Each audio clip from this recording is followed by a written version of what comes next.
All right, so let's dive into something pretty interesting today. Okay. The military situation in the Kursk and Sumy regions of Ukraine. We're going to be dissecting some analysis from a recent Novaya Gazeta live stream. And the details here are, well, they're a lot more nuanced than your typical news bites. Let's just say that. Yeah, one of the most overlooked aspects, I think, is how these two regions, Kursk and Sumy, are essentially one military front. Oh, I see what you mean. Most maps and analysis I've seen tend to focus just on Kursk. So what makes Sumy so crucial in this whole thing? Well, military strategists don't really think in terms of political borders, you know? They see the bigger picture. And in this case, that bigger picture encompasses both Kursk and Sumy. Troop movements, supply lines, the entire strategic dance, it all kind of flows between these two regions. So ignoring Sumy is like trying to understand a play by only watching one act. Precisely. You miss critical context, and that can lead to a lot of misinterpretations. For example, remember when Gerasimov, Russia's a top general, talked about pushing back forces like a bulldozer back in August? Right, that definitely caught my attention. What was actually happening on the ground in Kursk that he was referring to? Well, there was this incredibly daring operation where Russian forces infiltrated behind enemy lines. They actually traveled 14 kilometers through a deactivated gas pipeline. Wait, through a pipeline? Yes. Seriously? Yeah, and we're not talking about some spacious tunnel here. This pipe was only 140 centimeters in diameter. Gosh. Just imagine the physical and mental fortitude required to navigate that confined space for kilometers. Oh, that's claustrophobia-inducing. Absolutely, and the logistical hurdles were immense. They needed provisions, medical supplies, all while staying undetected. They even dug a separate 500-meter underground tunnel just to access the pipeline without being spotted. Wow, that's an incredible level of planning and commitment. Yeah. But was this pipe dream operation, as it was called, actually effective? Well, the official Russian narrative paints it as a major triumph, of course, but when you analyze it strategically, the impact is less clear. It was certainly an audacious and demonstrated commitment, but whether it significantly altered the course of the conflict is debatable. And this is where those FPV drones enter the scene, right? Exactly. These DIY FPV drones or first-person view drones have really changed the game in this conflict. Okay. I'll admit, I wasn't familiar with the term PV drone before this. Yeah. Could you explain what makes them so unique and effective? They're inexpensive to produce and incredibly effective in modern warfare, particularly in the hands of skilled operators.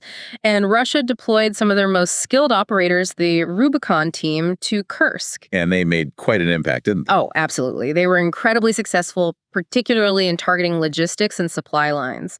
You see, the Sumy-Kursk road is a critical artery for both sides.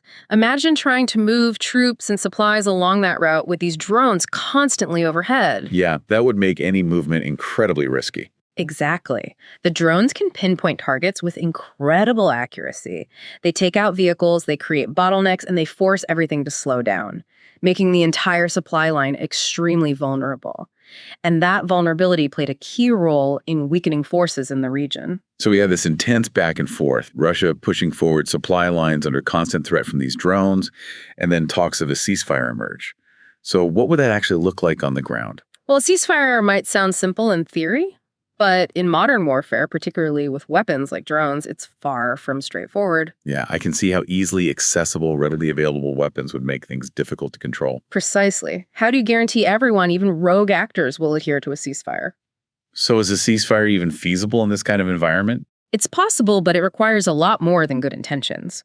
We need to consider factors like a robust buffer zone, maybe even 35 kilometers wide, and not just unarmed monitors, but armed international observers who can actually enforce the agreement.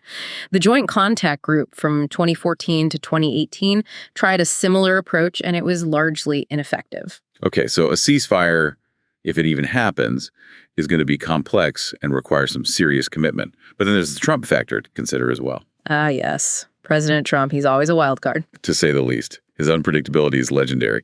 So what role do you see him potentially playing in all of this? Well, this is where things get really interesting. You see, there's an anecdote about President Trump having a portrait of James Polk hanging in the White House. James Polk, remind me who he was again. He was the 11th U.S. president known for his aggressive territorial expansion.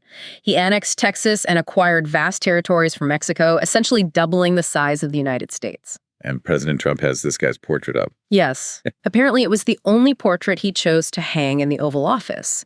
And if you connect this to his past statements about wanting to acquire Greenland, it paints a rather intriguing picture. So are you suggesting that President Trump and Putin might have more in common than we realize? Perhaps. They both seem to admire leaders who make bold moves and aren't afraid to redraw maps. President Trump's willingness to make unconventional deals might align more with Putin's style than with traditional Western diplomacy. Which could lead to some unexpected outcomes. Indeed. We might see agreements that catch everyone off guard with unforeseen consequences. It seems like we've got a lot to unpack here.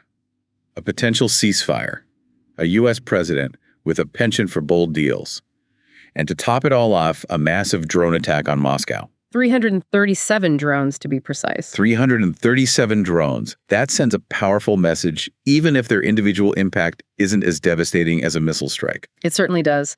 And it also highlights Ukraine's growing capacity for drone manufacturing, even if they rely heavily on imported parts. And speaking of technology, we should discuss the role of spoofing. Spoofing. Fill me in on what that is. It's a technology used to disrupt GPS-guided weapons. Essentially, it confuses the weapon's navigation system, sending it off course. I'm surprised it took a year to adopt this countermeasure, considering how much Russia relies on those types of weapons. I know, right?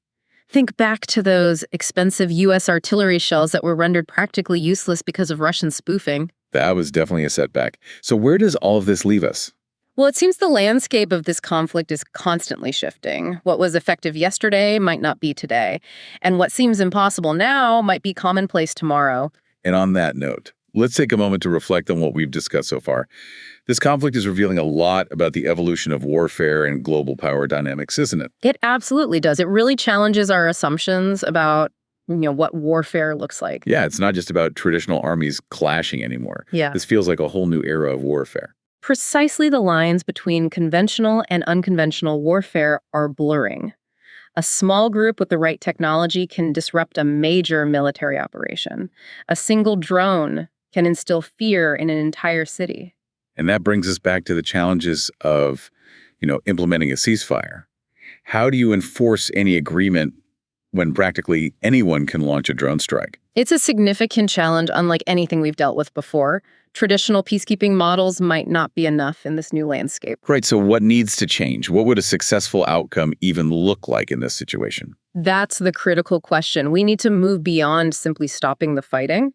It's about addressing the root causes, the underlying motivations, and the access to these disruptive technologies. This goes far beyond just military strategy. It's about politics, economics, even social factors. Exactly. And this is where President Trump's deal-making approach could come into play. He's demonstrated a willingness to break with convention, to think outside the box. But that can be a double-edged sword, right? Yeah. Unpredictability can lead to breakthroughs, but it can also lead to chaos. Absolutely. With President Trump, you can never be entirely sure what to expect. He might strike a deal that seems impossible, one that reshapes the entire geopolitical landscape. Or he could just walk away from negotiations, leaving everyone scrambling to pick up the pieces. So much uncertainty, it's almost dizzying to think about. That's what makes this situation so compelling, so fraught with tension. We're at a pivotal moment, not just in this conflict, but in the evolution of warfare and global power dynamics. It's crucial to look beyond the immediate headlines and try to understand the deeper forces at play. I think that's a great point to transition into the potential ramifications of all these trends. What might the future hold for the Kursk and Sumy regions, and even for the world at large? Well, it's important to remember that technology doesn't operate in a vacuum. The way these new tools are used, the impact they have is ultimately shaped by the people wielding them, by their motivations and ideologies. It's not just about having the latest gadget. It's about understanding how it fits into the broader context. Precisely. Take the FPV drones as an example. In the hands of the Rubicon team, they were a formidable weapon strategically deployed to disrupt supply lines. But in the hands of someone else with different intentions, they could easily become tools of indiscriminate destruction. That's a sobering thought. Yeah. And it raises the stakes for any peace negotiations. Absolutely. You can't just draw lines on a map and expect everyone to fall in line. You need to address the underlying tensions, the access to these disruptive technologies. And strong international oversight is crucial, not just observers, but enforcers who can ensure agreements are upheld. And this brings us back to President Trump.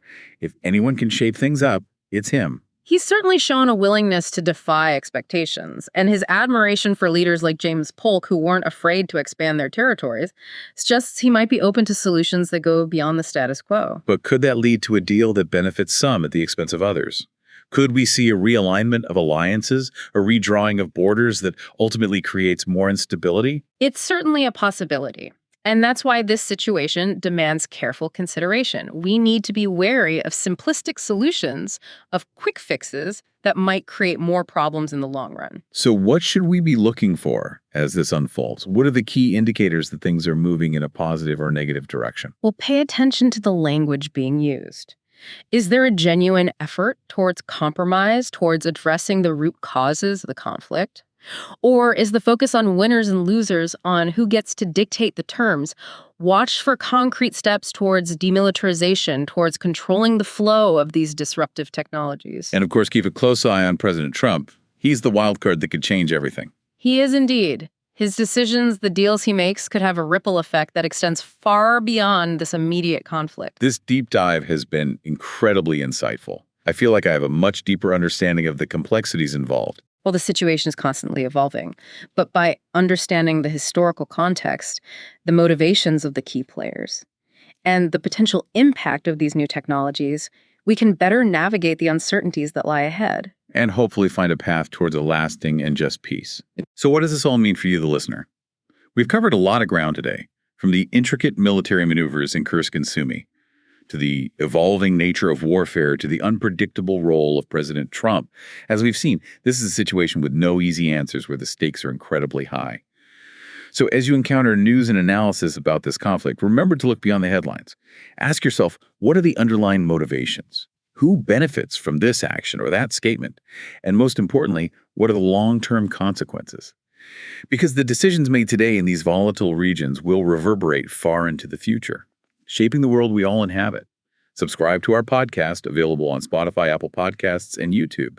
We are here to make things clear. New episodes every day.